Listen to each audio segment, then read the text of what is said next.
管理讲座，这也是我们北大汇丰商学院禅文化与管理智慧高级研修班特地为我们 PE 学员以及各界朋友带来的专题系列讲座的第2讲。我们禅文化与管理智慧高级研修班，是为了应广大管理者的需要，为大家以哲学的视角和现代思维，为大家解析禅学背后深层次的哲学智慧，为大家解决管理的深层次的问题。那么，可能在座的各位都对索达基堪布有过很深的了解。索达基堪布是四川卢霍人，在喇荣佛学院是专门负责汉族僧众的大堪布。著作等身，主要是为了我们汉地的僧众，因为不能语言不通以及地域阻碍，那么特地为了弘法立生而笔耕不辍。再有就是索达基堪布也是在我们慈善事业，然后有过非常卓著的贡献。曾经在藏地建立了多所慈善学校，智悲学校、小沙弥学校以及养老居士林。为了不能上学以及无苦的老人们来带来这个赡养的服务。另外呢，索达基堪布还曾经跟随法王如意宝在欧洲、美国、加拿大、日本、东南亚等地传法弘法立生，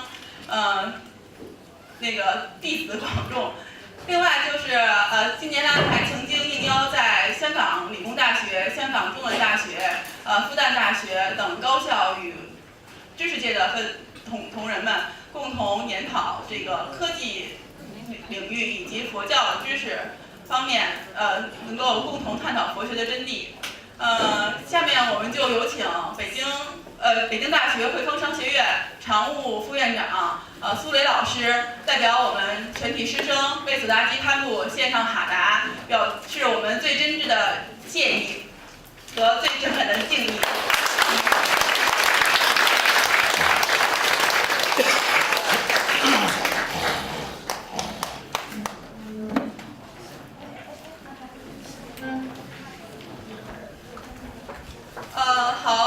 因为时间比较紧张，那么我们就把下面的时间，让索达基堪布给我们大家带来精彩的演讲。我们会在会后有半个小时的时间留给大家提问。也希望大家能够带着问题，然后来听讲座，也能够带到圆满的回答，然后实现今天圆满的收获。谢谢。另外提醒大家，请在讲座过程中把手机调成静音或震动，并且希望大家能够在讲座开始以后不要随意走动，能够给大家带来尊重方便。谢谢。怎么说啊？今天利用大概1个多小时的时间跟大家交流啊。交流的过程当中呢，首先我强调一下，刚才这位老师也给大家说了，我的希望也是，虽然我讲的不好，我也知道你们下面的听众，里面都是成功者，但是我有个习惯呢，我们交流的过程当中呢，互相聚精会神，你们每一个人的时间也是很宝贵的，我个人来讲，也是对时间是比较执着，在交流的过程当中，如果有一些不对的地方呢，可以举手，可以当面指斥，或者是当面辩论，都可以。我们藏传佛教特别喜欢辩论，在辩论的过程当中，一般不会发脾气，也不会生气，是应该算是有一些包容的这种训练，但是呢，我们求学的这种态度，这个很重要。今天呢，很难得的机会啊，刚才这个老师们呢给我们首先用一个吉祥的哈达的一个元气来今天的这个讲座就是开始。其实这个吉祥的哈达呢，是我们来自于藏地的传统。藏地不管是做任何重大的事情呢，首先用一种白色的哈达或者是绿色的哈达当用哈达来就是做一个象征。这个呢，我也在想，我们今天在座的各位呢，也许对藏传佛教、藏传文化就不是很了解，但我个人呢，是一位佛教徒，同时呢，是学习藏传佛教的人。那么这样的话，我希望我们在座的很多企业家还有一些北大的老师和其他各行各业的这些人呢，第一个，我很希望呢，大家有一种正面的了解佛教，同时呢，也很正面的了解藏传佛教，因为如今你们在各个媒体，包括电视、电影，或者说是其他的一些资料当中所看到的有些藏传佛教徒，或者说是藏传佛教的个别行为呢，不一定是本来的面目。所以我们任何一个人要了解事物的真正的真相的时候呢，需要有一个过程。如果你真正知道了藏传佛教的一些真正的修行体系、理论体系，那么对个人的人生、生活各方面，我想呢，决定会是有利益的。我也并不是因为我是藏传佛教做力的，让你们宣传给你们宣传，或者说让你们非要去学习，我没有这个意思。我们在座的人，有些人有信仰的，有些是没有信仰的。有没有信仰都是我们个人的事情，不一定每个人都有信仰。但是我们要有一个实事求是的，有一种求真无畏的精神。这一点特别重要。那么今天我们讲座的这个话题呢，就消防这边提供的，也就是说参与财富管理。参与财富管理的话呢，我想我们在座的人应该是对这个题目是比较有思考的。其实参呢是佛教的也是一种专用词。财富管理呢，如今在整个全球上呢，对非常重视的一个话题。那么这两个怎么结合起来的话，可能有些人都是想参就是一种参众就是闭目思维的一种状态，而财富的话呢，一定要有一种创意，要发展，要有一种开拓创新的这样的一种精神理念在列的一种行为。那这样的话，这两个怎么结合起来呢？其实这个是很简单的。我们任何一个管理当中呢，应该是精神的管理是最高尚的、最高级的。因此说，如果我们的心态以参的思想来进行管理的话呢，那么决定是你所管理的这个财富呢，必定会有一定的前所未有的成果。所以在座的也许可能会想，每个人都是像成功者。不知道你们在座的各位想过没有，成功的真正的标准或者说是成功的定义在什么？是不是有钱了成功了？有地位是成功吗？或者说是有名声会不会成功呢？或者有多少钱算是才成功？这一点可能会想。那么真正的成功，内心当中有一种满足感什么时候你对你的事业，你对你的家庭，你对你的社会责任，在各个方面有一定的满足感的时候呢，就是这人们都称为是一种成功。那么这样的心态呢，其实我们在禅文化当中应该是可以得到的。因此所谓的禅在佛教里面呢，你们不知道学过没有六祖坛经呢？六祖坛经里面就是说，所谓的禅就是内观自性，内观自性呢就是叫一种这个禅，或者所谓禅和定呢就原理外向叫禅，然后呢就原理内在的散乱叫做是定禅和定呢就这样安理的。那么这个时候呢，我们都知道我们的心呢就是处于一种非常平静的状态，这样的状态呢就是可以处于是一种禅定禅定。那么这样的状态是什么时候可以让进呢？不管是任何企业家，任何在这里的同学呢，都可以按住这样的一个状态。平时因为我们的心态呢，可能是比较浮躁、困惑、焦虑，或者是悲伤，或者说是欢喜，有各种各样的分别念呢，错杂复杂的此起彼伏，常常呢会浮现在我们的眼前。那么在这个时候，不管是你对企业管理，或者是做任何事情呢，其实是不一定是很成功的。为什么？因为我们塑造的任何决策呢，其实心平气和的时候，风平浪静的时候所抉择呢，才是正确的。当你升起极大的嗔恨心，或者当你升起特别大的一种欲望的心，在这样的状态下，你所抉择的是100%是正确的吗？不一定的。因此，我们人类呢，往往都是在升起极大的嗔恨心，或者发脾气，或者你的心特别焦虑的过程当中，所抉择的许许多多的事情呢，其实是抉择是错的。我们都知道，很多人吵架，家里吵架，或者跟单位的同事吵架，在这个过程当中，他所抉择的下命令的很多问题，在过了2-3天以后，自己一看，哇，就是那天我在气头上所抉择的，现在也下不来台，很多问题呢会处在这里。所以我们在这个佛教的一些理念当中的话呢，不管是处于任何事情呢，心平静，这叫做是一种禅。从严格来讲呢，我们的所谓的禅呢，就安住在一个特别细微的一种发心的状态当中，这叫做是真正的禅。但是我们从广义上讲呢，所谓的禅就可以在行住坐卧或任何时候都是可以用的啊。你坐车也是可以用的，你在上班的时候也可以，你在家里的任何状态呢，就是可以在一种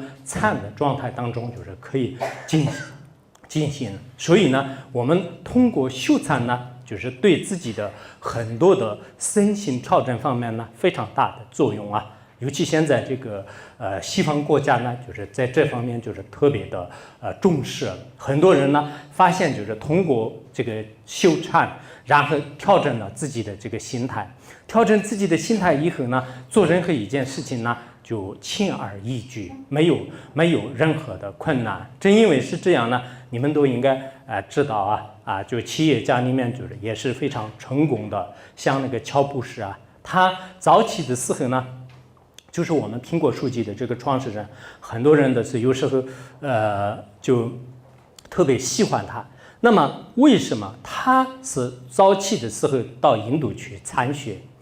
也就是说，佛教这个思想的这种参学呢，学了很长的时间，以后，后来在他的包括这个苹果手机的很多的发明和创意呢，通过一种禅的思想来进行，就是去思考，进行思维，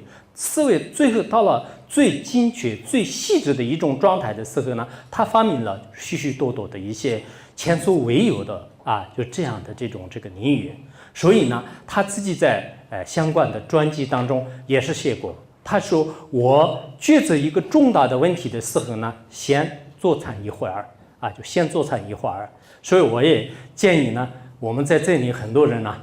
不管是你开会，或者是你要决定任何事情的时候，你先应该关心。我们佛教徒呢，就经常讲，办我们什么事情呢，就是先应该用心观自己的心。我的心态是自私自利的心呢？我的心态是就是非常不合理的一种竞争心呢？我的心态呢，就是处于一种特别严重的烦恼的状态下开始进行呢？如果这样的话呢，那么就是我所抉择的事情或者所做的事情呢，不一定是对大家、对个人都是有利的。在这种状态下呢，我想呢，就像乔布斯那样的，在全世界来讲，作为企业家的一个榜样，对整个人类社会是有不可磨灭贡献的这样的真正的一些发明呢，就是来源于什么呢？就是来源于这个禅修。其实这个禅修呢，它可以分实践和出实践法。有些出实践的一些禅修呢，我们在座的很多人可能一辈子的是没办法就可以说是望尘莫及你这一辈子当中怎么样去尽力努力的话呢，你不一定到达。就像大概是现在1500多年前的，就是像这个汉地的一些像大梦祖师啊，还有这个六祖慧能大师啊，像他们所得到的这些禅宗的境界呢，就完全是一种出世间的最高尚的一种境界。像我们藏地的话呢，也是有像宗喀巴大师啊、弥勒日巴尊者等无数的这些尊者。在印度的话呢，像龙蒙大师啊，还有这个法称论师等，他们都是通过一种禅修，最后呢到了最高的一种这个境界。其实我们要认识真理的话呢，我经常认为就是有2种途径。有一种途径呢，就是以自己的智慧，以自己的分析，还要依靠这个老师的一种指点来就是认识啊，相当于是我们很多大学生。很多老师呢，就经过漫长的事实当中就研究，最后呢就是发现就是真理。还有一种途径呢，就是对自己的心就是到一个最细微的状态，然后进行这个思考。所以我以前发现很多禅师们呢，他所发现的一些真理的话呢，实际上他并不一定是光文博学。像六祖慧能大师啊，还有很多禅宗的这些特别有修养的、有德行的这些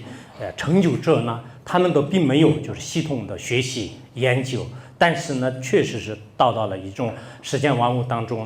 最高的一种这个境界啊，就最高的一种境界。所以我建议呢，我们每一个人不一定能做得到的。但如果对禅学方面有兴趣的呢，在汉地禅宗发源的很多的经典啊，就是很多的经典，包括我们经常阅读一下《金刚经》《妙法莲华经》《楞严经》啊，《楞严经》一读的时候呢，你就可以发现就是狂心顿歇，就是我们现在这个狂妄的业性，顿然的是可以这个让它安住，让它平静。其实我们的心呢，就像是大海一样的，但大海就是正在波涛汹涌的时候呢，里面的影响呢，就看不到的啊，就是这个很漂亮的这个月影也是在里面，就是根本看不到的。当你这个大海风平浪静的时候呢，那么月影呢，就是完全都是看得到的。还有我们的心呢，就是完全是一面镜子一样的。当我们的这个镜子呢，就是有各种微尘已经铺满的时候呢，看不到里面的就是山山水水的美景。当你镜面全部擦得干干净净的时候呢，但外境的一切景象呢，就一览无余，全部能看得到。同样的道理，当我们每个人观察自己心的时候啊，呢，你应该平时如果有各种各样的分别念在生活里面呢，压力非常大。你们大家都知道跟从经济物质条件方面讲呢，可能比前面的20年、30年到现在的这个比较起来呢，我们的很多人的条件就是应该是非常好的。可能我们在座的很多人以前在过年的时候。包括这个以前就是小的时候的，就是你的这个喜欢吃的汤啊，或者是你喜欢的这些食品呢，在现在的这些孩子们呢，就是根本是不放在眼里的。当我们以前在这个经济落后各方面就是条件不好的时候呢，心态可能是反而平静。当你现在有了钱、有了地位、有了自己的各方面的这个事业的时候呢，反而人的心呢就是极其的浮躁。这种浮躁的话呢，就是也是有很多的担忧啊。现在很多包括一些投资商的话呢，就是市场稍微好的时候呢，也可能会赚很多钱，也做很多这个事情。但是市场稍微不好的时候呢，这是一件的事情，很快的时间当中呢，很有可能倒闭，很有可能呢，就是要赔很多的这个钱。那这样的一种恐惧和担忧呢，其实我们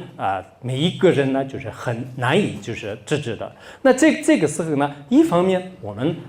佛教的这种禅就是可以让适用。经常呢，早上起来的时候也大概是10分钟、5分钟，心就是静下来，稍微安坐一下。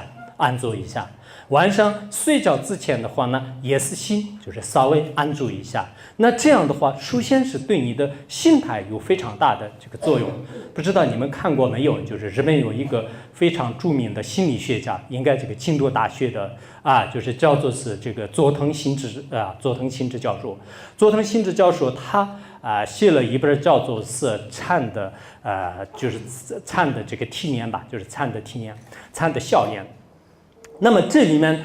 讲了通过修禅呢，我们的心就是得到了很大的这种变化。我们的记忆力呢，就是第一个是我们的思考力呢，就是比以前就是更加就是增强，而我们的思考力呢，就是更加这个尖锐，还有很多的这种过敏性的病呢，就是它可以这个治疗。再加上最重要的，我们的忍耐力呢，就是忍耐力呢，就是更加这个坚强就坚强。以前你就是小小的一件事情呢，就是特别的就没有一种，现在很多大城市里面的人呢，忍耐力很差。说实在的，表面上看呢，很多人的是很成功的，但实际上呢，遇到了一点点事情，无论是在感情上、生活上，或者说是在来自其他压力的小小的一种压力和小小的一种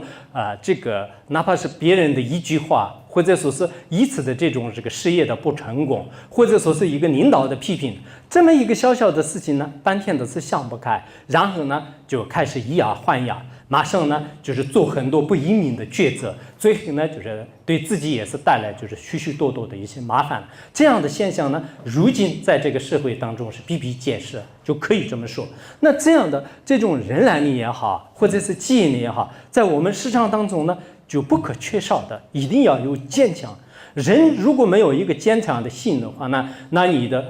地位再高，你的这个事业再发展，那么你的相貌再端严，你的钱财再这么多的话呢，到一定的时候呢，可能不快乐。我们人为什么是每天的忙忙碌碌，天天都是非常这个痛苦的挣扎着？这是为什么呢？其实每个人心里面就是想快乐。我想很多现在城市里面的人呢，真的是佛教里面所讲到的前世来世，对未来的业因果等等这方面就是造作的人非常少，只是为了几十年呢，就是获得快乐。可是人们越来越不快乐越来越生活压力也大，工作压力也大，甚至晚上回来的时候呢，就是有很多的这种痛苦和一些困惑一直呢就是对自己的这种烦恼呢，就是没办法就是制止。那么在这个时候呢，就是你应该就是通过一种这个禅修的话呢，那么你的很多烦恼呢，就是自然而然会减轻的就是我们佛教里面有一句非常好的这个格言呢，就是这个格言呢，就是印度非常著名的龙蒙菩萨，他在这个大智度论里面就是像他说禅为清净水冷系助于成就是冷系助于成。禅为金刚开，冷者什么呢？烦恼见。意思就是说呢，就这种禅定呢，就是相当于是一个清净水，让我们心里面就是有很多遥不可及的各种各样的欲望涌现的时候呢，就是它可以去掉，可以制止。我们心里面早上起来的时候呢，有很多的烦恼，晚上睡觉的时候也很多烦恼。其实我们很多人不知道，要是知道的话呢，就像我们早上起来就是需要这个刷牙洗脸那么同样的，你通过禅修呢，就是早上的这个心呢，就是也应该稍微让它平静一下调整一下。然后我们晚上睡觉的时候呢，也很多人需要沐浴需要就是洗漱也这样的。那同样，我们睡觉之前呢，你也是要3-5分钟，就是心静下来。心静下来的话呢，甚至你在睡眠的过程当中呢，就是你也会做美梦就是不会呢，在做梦的时候也是跟别人竞争，跟别人吵架，跟别人这个就有很多的交易上的就是各种矛盾等等，这样的烦恼呢，可以自然而然这个消除。所以我在想呢，就是我们每天都是有各种的欲望，各种的就是嗔恨、竞争性，这些呢，就是通过一种禅修来，可以慢慢就是能解决。这是在心理上呢，的确也是这个调整的就是非常非常好的就我们通过这个禅修以后呢我们不能保证就是说是你永远不会老，你永远不会死，就是这是佛教当中也是不会说的。但是呢，你通过禅修呢，就是对整个自己的身心调整方面有很大的这个帮助你的心态呢，就是调整得很好。在我们佛教徒当中，喜欢禅修的这些上师们呢，他们会就包括就是他的气色啊，包括他的智慧啊，包括他的这个很多的记忆呢，就是越来越增长啊。就是我的一个上司呢，就是他今年的是80多岁，前一段时间他大概是有30多万字的一个剧本呢，有个剧组呢就是完成了啊，就是一个完成了。这是什么呢？他平时参的一种性的力量。如果我们的性已经憔悴了，性已经摧毁了的话呢，现在中国很多老年人呢，真的很可怜的，他们就无依无靠，没有精神的归宿。如果这样下去的话呢，中国将来也是会成为这个老年人比较多的一个国家啊。包括我们在座的很多人，再过20年的时候，很多人的可能在工作上呢已经下来了。工作上下来的时候呢，虽然你有钱。有房子，但是你不一定很快乐的。在那个时候呢，自己有一种平时参修啊，平时你关心的一种传统和方法的话呢，我觉得你不会那么孤独，不会那么就是觉得无聊啊，就是觉得无聊，应该是在自己的这个生活当中呢，就是会有一种这个勇气啊。现在美国很多人呢，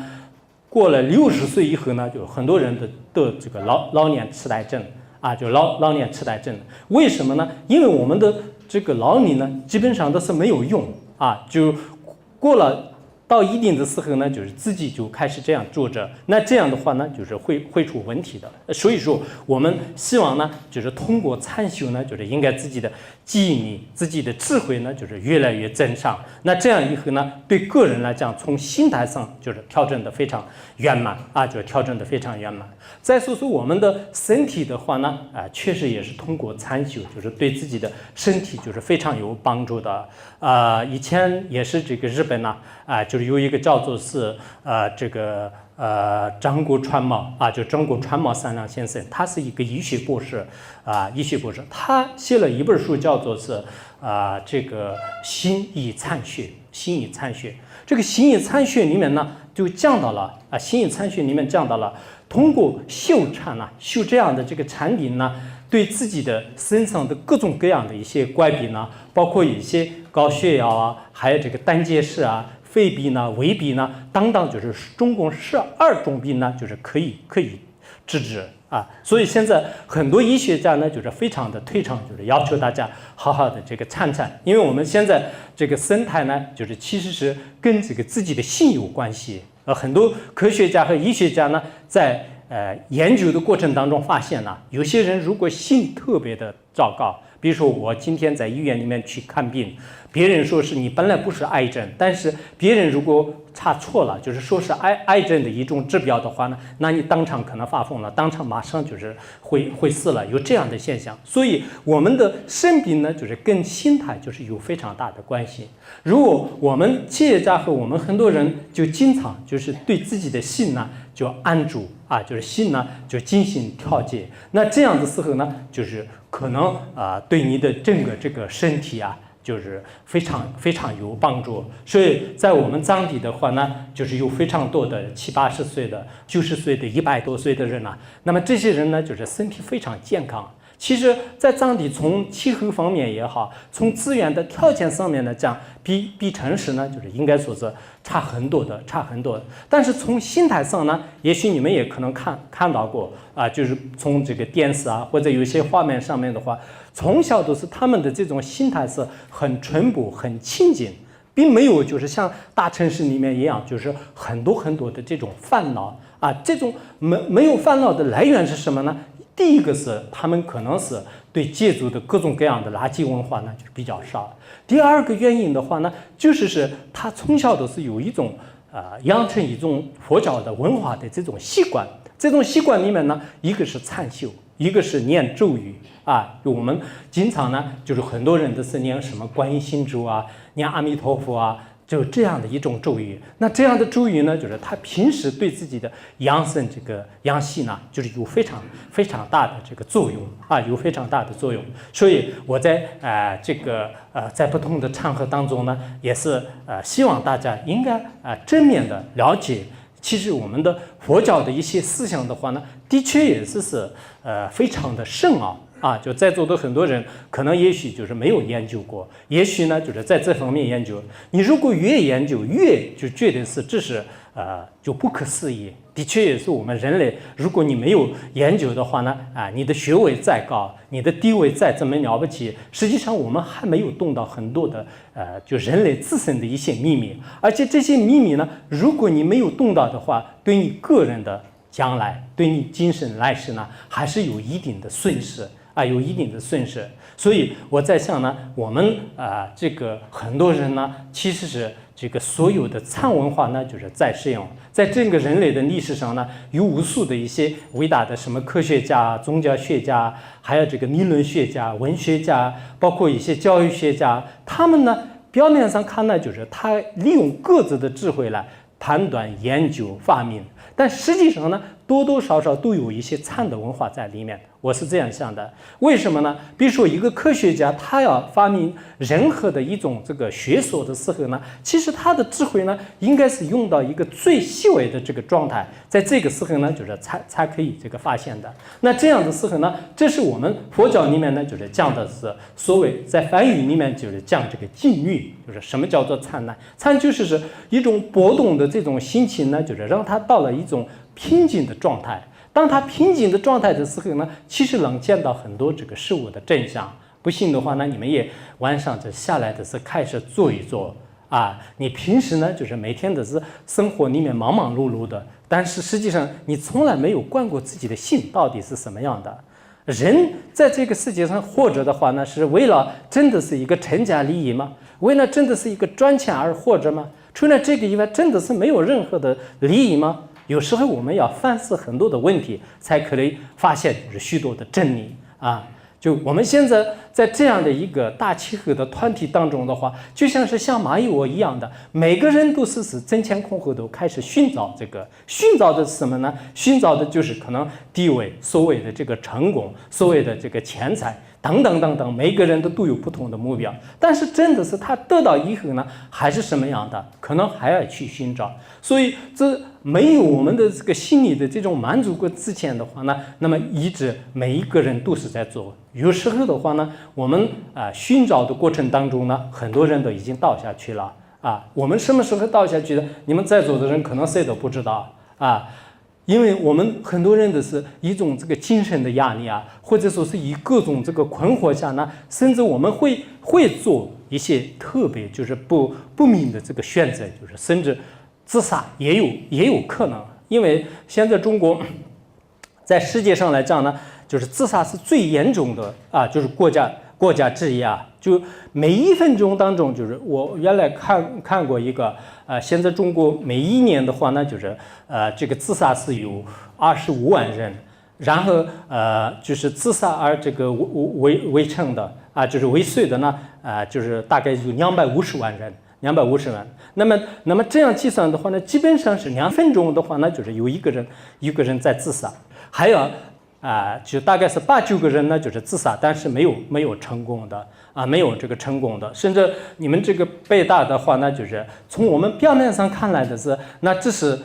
整个就全中国来讲呢，是应该是人人都是一些学子的话呢，就是毛米一球的。到了这里的话呢，如果没有考上北大的任何一个人看了就说，我到了那里以后就像是天堂一样的，他非常幸福，他非常开心。可是实际上结果是不是这样呢？我以前看过一个好像是大概是几年前吧，就是大概不到1年的时候，在这里学生跳楼自杀的是有7、8个，就是有一个新闻里面就是这样讲的公开的新闻里面是这样讲的。那如果这样的话，那这是一般的社会人看了呢，就是根本不解，就是为什么到了北大以后，那真的是一个这么好的学校里面，那为什么呢？就是他们有些记者就是问的时候呢，有些说是因为在这里呢有好多这个学生呢家庭是不一样的，他们都是用豪华的轿车来接的，而一些偏僻的农民的这些孩子到了这里以后，那就是实在是接受不了，就是我自杀了。有些呢就是因为这个感情而自杀了，有些呢因为这个压力特别大，就是家庭的压力和将来的工作的压力，好多方面就没有。所以他们的一些最后离开人间的一些语言看的话呢，我们平常人旁观者看了呢，不应该自杀，就是这是没有任何的意义那学生如果这样的话呢，会不会我们很多企业家成功人士里面有没有呢？也有就是有一个资料当中呢，就是说是大概20年以来就非常成功的企业家呢，就是有1200多个人呢，就是已经自杀，这是已经统计了的。没有统计的话呢，据别人就是翻译说呢，就是可能就是2、3千个企业家的是在20年当中，2、3千个企业家的是已经就是自杀了。那么那这样的话呢，我们想一想，就是像这样的这个选择呢，我们在座的人当中是会不会呢？也不好说。当你特别风光、阳光灿烂的时候呢，你就觉得是就是人生都是很光辉，就自己觉得是自己各方面。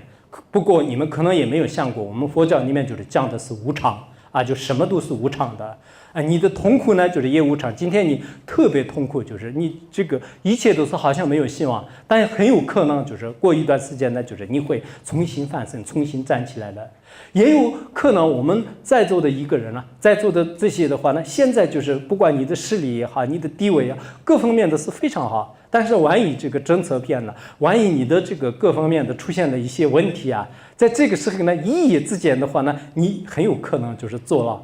有时候我在想像那个台湾这个总统的话呢，就是他们说是阿扁，就当时是台湾人们是对他是什么样的，但后来在监狱里面过17年的话，那这是多么的无常还有在我们这个国际上，世界上是有多少个这样的成功人，他在特别风光的时候呢，有无数个人就是称是他。可是当你没有钱，当你没有地位，当你沦落完整的时候呢，没有人看你。这个时候呢，我看我们每个人就是有没有一个心里的真正的一种这个勇气，不管是男的女的，我觉得是我们每一个人呢，除了我们身外之物的财产、地位、轿车、房屋以外呢，每个人都是应该自身的一种这个坚强力，自身的一种智慧，自身的一种背信，自身的一种真正的这个力量。如果有了的话呢，那么无论是你在哪里以前我们藏地有很多高僧大德呢，他们在监狱里面，但是他们在监狱里面的话，并没有因为监狱的这种折磨呢，就是对他的人生呢遭到了这个损害，反而他在监狱里面呢写了很多的书就通过各种方式就写了很多的书，反而在监狱里面呢，就是他就开始让自己的心通过参禅我遇到过一个老修行人，他在监狱里面关了21年，然后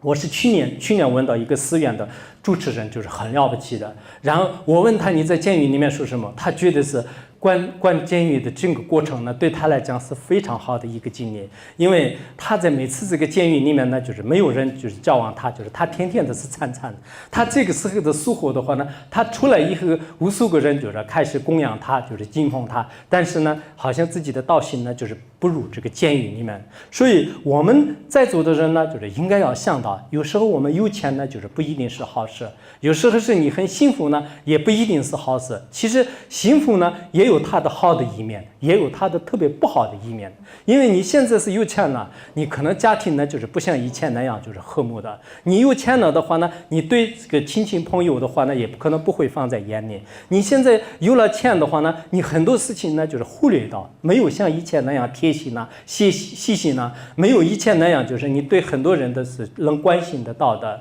那在这个时候呢，你可能没有想到的许许多多的你的傲慢你的各方面的一些烦恼的话呢，就是自然而然就是出来就自然而然就是出来。所以呢，我们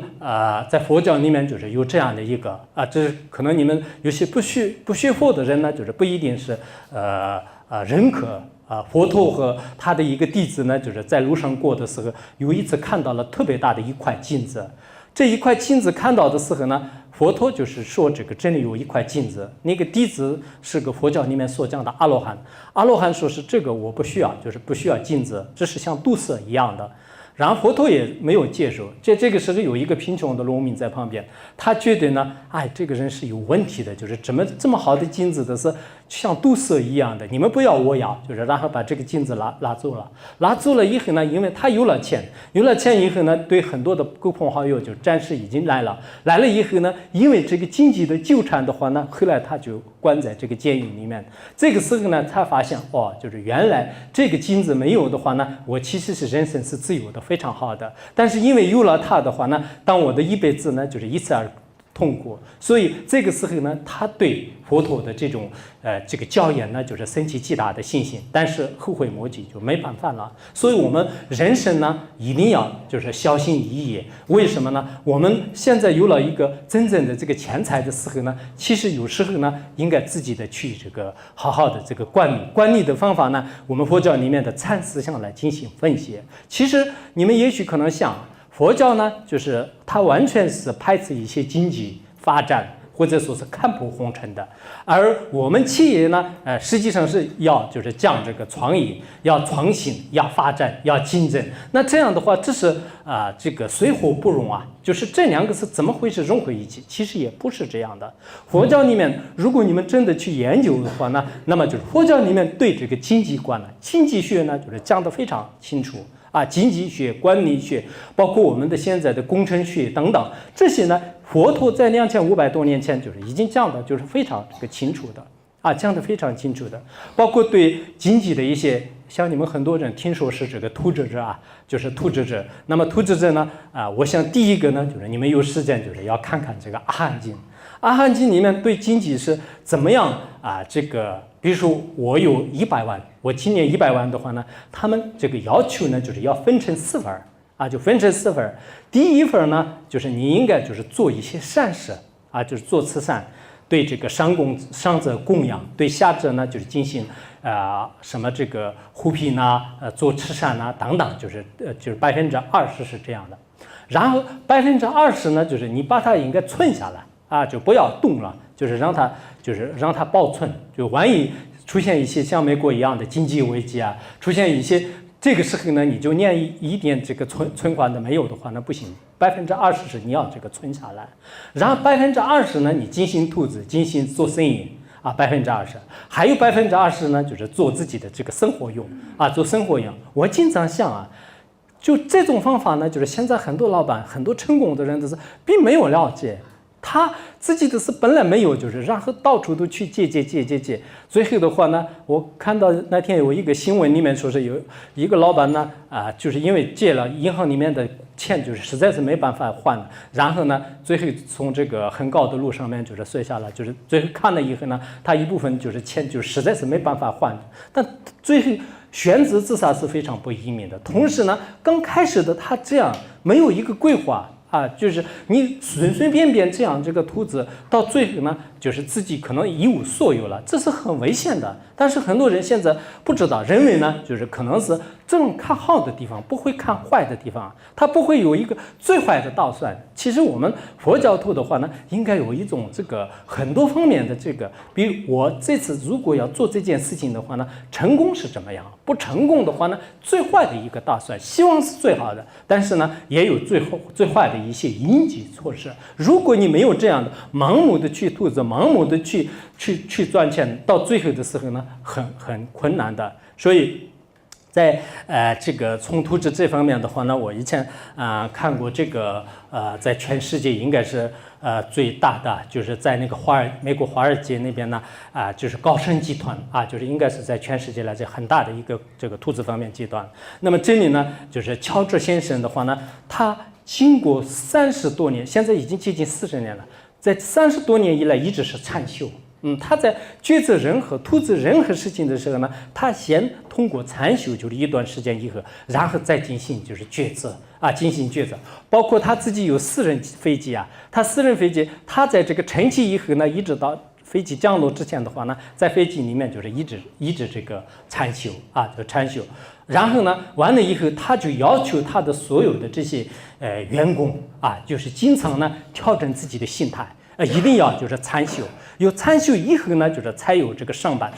以后呢，就可以这个有效益。如果你心特别浮躁，心特别烦恼，心很痛苦，在这样的状态下，你即使工作呢，其实也不会很成功的。因此，他要求呢，包括这个所有的员工的话呢，都是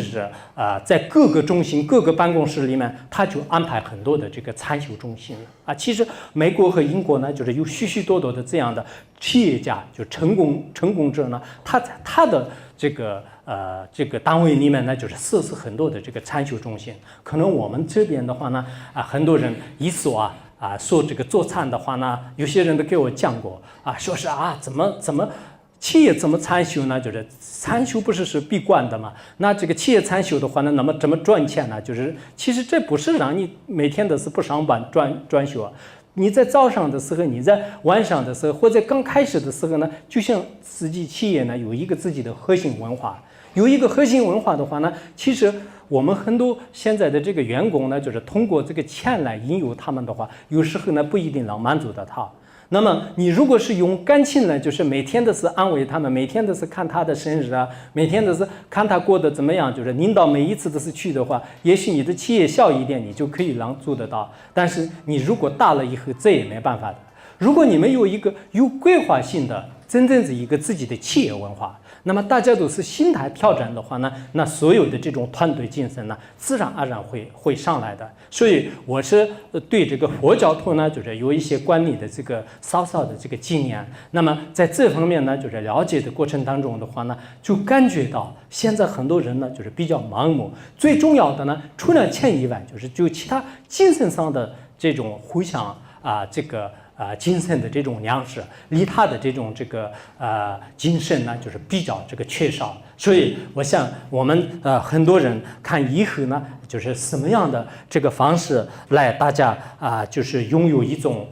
真正的这种财富啊，这种财富的话呢，应该是这个心态就是非常这个平和的过程当中的话呢，就是完全能就是得到啊，就这种得到呢，应该是远远就是超过我们的可能这个金钱的这个利益啊。如果用金钱的一种利益来就是帮助别人呢，就是这一点就是有一定的困难。同时呢，我刚才也讲了，我们现在很多企业家呢，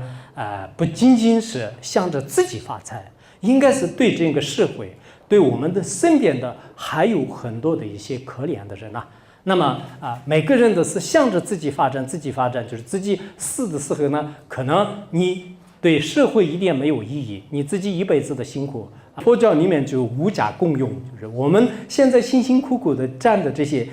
钱呢，就是到时候谁在用很难说。前一段时间我看到一个微博里面，就是说高档的这些书籍里面70%的功能呢，都我们不会用的。然后很多这个豪华的这些房子呢，就70%的这个面积呢，都我们没有用的。然后高档的这些车的这个速度的话，那70%也是我们是没有用的。然后人们辛辛苦苦积累的这些钱呢，70%都是我们自己是用不上的，就是别人用的。那别人用的话呢，我们自己干了一辈子，累了一辈子的话呢，你自己在的时候，你自己有权利的时候呢，我的希望呢，我不要求就是所有的这个全部就是做慈善啊，就像比尔盖茨啊，就是像李嘉诚啊，就是他这样的大量的整个你的这个企业的一半或者你的资产的一半，全部都是用于做慈善的话呢，你们不一定舍得的，不一定有不一定有这种观念，但是至少也是你的整个一年的利润，如果是100万的话呢，你能不能舍得10万，能不能舍得5万？每年都是你有这样的机会呢，然后就是做一些真正我们身边很多的一些贫困的大学生啊，有很多的，你的东南西北哪里都可以亲自去，这也不一定是要交给谁啊，交给谁，这样的话有时候也很难说。你交给政府的话呢，政府真的是把这个钱赚在里面，就是也不好说。你交给一个寺院的话呢，寺院也是真的把这个钱就是赚到哪里没有呢，也不好说。就是我也许可能分别念比较重，但是要做善事的话，自己亲自去，你周围去看看，就是有一些贫困的大学生，那些大学生真的如果没有你的资助的话，那就是他就是一辈子的事，没办法就是上大学。如果有了你的资助的话，那就是他真的是整个一生都会改变的。或者我们到医院里面去的时候，有些可怜的人呢，就是因为没有钱，就是他医生呢就是让他就是离开。在这个时候，也许我们有一些企业家的帮助的话呢，他有重新复活的一些机会。其实我们很多的身边呢，都有很多的这个机缘，我们都处于一种光明当中。所以说你自己突然离开的时候呢，你一辈子辛辛苦苦，结果你所积累的钱呢，就是别人用，自己呢就是造的恶业呢，就是跟着自己的合适就是离开。那这样的话，那的确是很不光荣的。我经常思维呢，我们很多成功人士呢，应该自己活着的时候呢，要至少也是对社会、对这个附近的这些人们呢，就是应该做一点有意义的事情。那这样的话呢，我觉得你的这种钱财呢，就是有意义。有时候钱财呢，应该是很有意义的啊。你如果真的能帮助别人得到快乐的时候也很有意义。有时候你如果没有懂到这样的价值，反而呢，有了钱以后，很有可能你关在监狱里面。有了钱以后，你的家庭呢，就一次而这个破碎的。有了钱以后，有各种的这个你没有想象到的，就是各种各样的违缘障碍，就是分着它来。所以说呢，我们对这个钱财的认知呢，其实这是通过这个参学来就是进行知道它的这个利与弊啊，就我是这样想的。看我今天呢，就大概可能就讲到这么多。我想我们这个北大就商学院的话呢，有好多老师都是非常有开放和一些包容，还有呢有一些自由的我在这方面的话呢，我就觉得是北大的很多的这种这个老师的这种开放的智慧呢，确实是远远的不像我们在外面在一些小的地方的一些这个群体就是他们的一些这个思维。因此呢特别希望呢通过这次讲座，就是用参学或者是用清净的心来对待万物，认识真理。同时呢，我们在有生之年当中，你所能及的范围当中，尽量帮助他人。谢谢大家。